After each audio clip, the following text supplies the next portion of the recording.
Hello, and welcome to my channel, Hopewell Stories. What would you do if you found a letter that wasn't meant for you, but changed your life anyway? That's the question 18-year-old Leo Carter asked himself on a rainy Tuesday afternoon in downtown Portland. It was the kind of day where the sky seemed to cry for no reason, and everyone walked with their heads down, rushing to get out of the cold.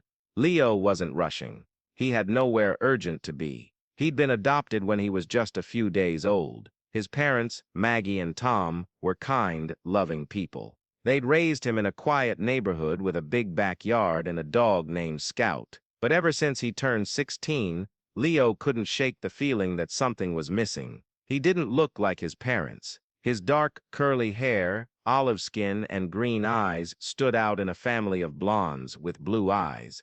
He wasn't complaining, he loved them. But he often wondered, where did I come from? Who gave me life before they let someone else raise me? That day, he ducked into Second Chapter, a small, dusty bookstore tucked between a laundromat and a coffee shop. The bell above the door jingled as he stepped inside. The smell of old paper and wood polish filled the air. Sunlight struggled through the foggy windows, casting soft golden lines across the shelves. Leo loved this place. It was quiet, peaceful, like time moved slower here. He wandered toward the back, where they kept old novels and used paperbacks. He wasn't looking for anything specific, just something to get lost in. Then he saw it. Tucked between two worn copies of The Great Gatsby was a small, yellowed envelope. It wasn't sealed. The flap was open, like someone had taken the letter out, read it, and forgotten to put it back.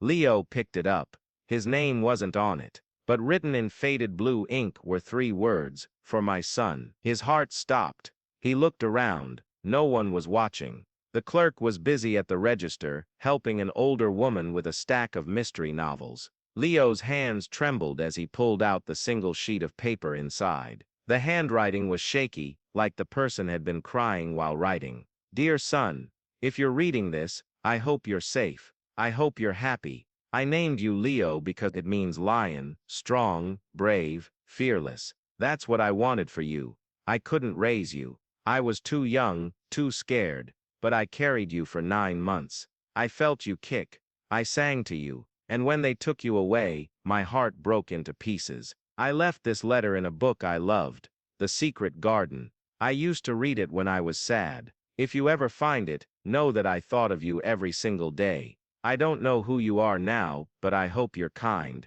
I hope you laugh loud. I hope you live fully. I'm sorry I couldn't stay, but I never stopped loving you. With all my heart, Mom." Leo dropped the letter like it had burned him. His breath came fast. His vision blurred. He leaned against the bookshelf, trying not to fall. This can't be real, he thought. This can't be for me. But the name, Leo, the timing, adopted as a newborn. The emotions, raw, real, too specific to be a coincidence. He looked at the book it was hidden in, The Secret Garden by Frances Hodgson Burnett, right there on the shelf. His hands shook as he picked it up. The cover was worn, the pages dog-eared. He flipped through it. Nothing else, just the letter. He bought the book, didn't say a word to the clerk, walked out into the rain, the letter clutched in his soaked jacket. That night, he sat on his bedroom floor, the book open beside him. He read the letter again, and again. Each time it hurt more, but also felt more real. He showed it to his parents the next morning. Maggie cried. Tom sat in silence, then said, "We always told you we'd help you find your birth family, if you wanted to." Leo nodded. "I do." They contacted the adoption agency. It took weeks. Records were sealed. But because Leo was now 18, he had the right to access non-identifying information. The agency gave him a file. Inside a name, Clara Reyes, born in 1985, gave birth in 2005. Left the hospital alone, no contact since. The agency couldn't give her current address, but they gave a clue. She'd listed her favorite place as the Rose Garden in Washington Park. Leo knew that place. He'd been there with his family every spring, a quiet spot with red benches and climbing vines. He went there the next Saturday. He walked slowly, heart pounding. The park was quiet. A few people strolled with dogs. Birds chirped in the trees. and then he saw her. An older woman, maybe in her late 30s, sitting on a bench. She was sketching in a notebook. Her dark hair was streaked with gray. She wore a faded denim jacket and glasses. Leo froze. Something in his chest told him, that's her. He didn't know how. He just knew. He walked over slowly. She looked up. Their eyes met. And in that moment, time stopped. She didn't speak. Her pencil dropped. Her face went pale. You're Leo, she whispered. It wasn't a question. Leo's voice cracked. "U.S. the letter." She covered her mouth. Tears spilled down her cheeks. Wallop plus tis spilled down her cheeks. "I didn't think you'd ever find it," she said. "I left it years ago. In a bookstore. I didn't know which one.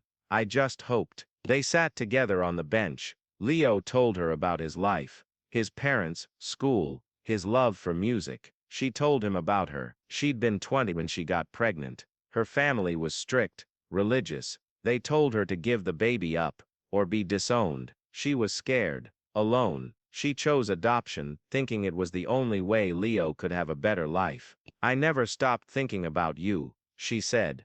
"I became a nurse. I help babies every day. And every time I hold one, I wonder if it's you." Leo didn't know what to feel. Angry, sad, happy. He felt all of it. "I want to get to know you," he said finally. "Not to replace my parents, but to know where I come from." Clara nodded, tears still falling. "I'd like that." They started meeting once a week. Coffee, walks, sometimes just silence. Leo learned she loved jazz, hated mushrooms, and had a scar on her knee from falling off a bike when she was 12, just like him. "Jeans," she said with a small smile. One day, she brought him a photo. It was her, pregnant, standing in front of a mirror, her hand on her belly. "That's you in there," she said softly. Leo stared at it. A lump grew in his throat. For the first time he saw her as his mother. Not just a name, not just a letter, a real person who had loved him before she even knew him. Months passed. Leo still lived with Maggie and Tom. They supported him completely. "Family isn't just blood," Tom said. "It's love, and you've got plenty of that." Clara started coming over for dinner. Scout, the dog, liked her immediately. One evening, as the sun set over the backyard, Leo sat on the porch with both mothers beside him, Maggie on the left, Clara on the right. He looked at them both. "I used to think I had to choose," he said. "It Ford, like I could only have one real family." Maggie squeezed his hand. Clara wiped her eyes. "But I don't," Leo continued. "I have two moms who loved me enough to raise me, or let me be raised. That takes courage." Clara whispered, "I'm so proud of the man you've become." Leo smiled. "And I'm glad I found you." The letter had been a mystery, a secret hidden in a book. But it wasn't just a piece of paper. It was a bridge across time, pain, and silence. It didn't fix everything. There were still hard questions, still grief, still moments when Leo wondered what his life would have been like if things had been different. But he had answers now. He had a name. He had a face. He had a mother who never stopped loving him, even when they were miles and years apart. And sometimes, that's enough. The payoff. So here's the question. What if the smallest thing, a letter, a book, a moment of curiosity, could lead you to the biggest truth of your life? Leo didn't go looking for his birth mother. He just walked into a bookstore on a rainy day. But because he paused, because he read a letter not meant for him, his whole world changed. Maybe you found something strange lately. A photo, a name, a feeling you can't explain. Don't ignore it. Sometimes, the universe leaves clues in the most unexpected places, and sometimes, all it takes is one step into a bookstore, toward a stranger, into your own past, to find where you truly belong. If this story moved you, share it with someone who's ever wondered about their roots, or leave a comment. Have you ever found something that changed your life? And if you want more real emotional stories like this one, hit subscribe, because everyone has a story waiting to be found, just like Leo's letter.